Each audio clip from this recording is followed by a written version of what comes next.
gudoomiyaha cusub ee degmada Buloburte Faysal Haajir Aadan ayaa saakay dib u furay xafiisyada maamulka degmada Buloburte isla markaana mid u kormeeray xafiisyada ay ku shaqeeyaan qaybaha kala duwan ee maamulka degmada Buloburte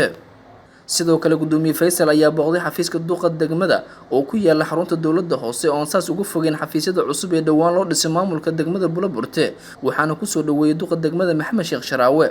waxaan hadda taaganahay xafiiska dawladda hoose ee duqa magaalada waxaana lagu soo booqday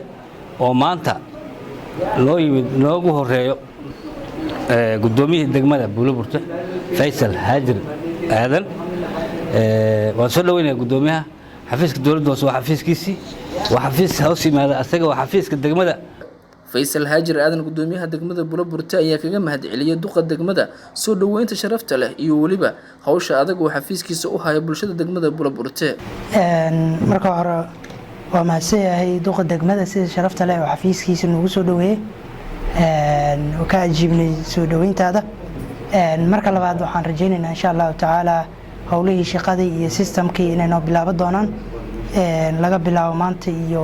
xafiisyadii kalena dib u soo furnay kanna sidaas oo kale inuu shaqeeyo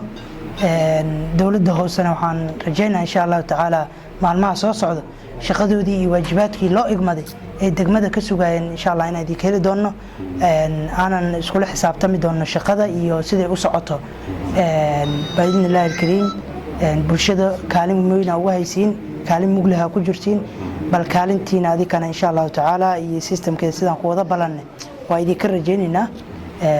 degmaduna isbedel laga bilaabo biribo inay heli doontaan rajaynaynaa insha Allah taala sidoo kale gudoomiye Faysal oo xafiiskiisa kulan kula qaatay qaybaha kala duwan ee maamulkiisa ayaa sheegay in maanta wixii ka bilowday ay furan yihiin xafiisyada maamulka degmada Buloburte isla markaana bulshada loogu adeegi doono alxamdulillaah rabbil caalamiin marka hore Allah subhanahu wa ta'ala ayaa mahad iska leh saakii noogu waafajiyay inaan shaqada inay dib u bilaabano marka labaad maamulkii ay iga horeeyay shaqada waday ugu mahad celinaya inay sida wanaagsan ay shaqada ku wadeen ay ugu kala tuseen waxaan rabnaa maanta wixii ka bilowdo insha Allah taala xafiisyadii dawladdu waa furan yihiin degmadu way shaqaynaysaa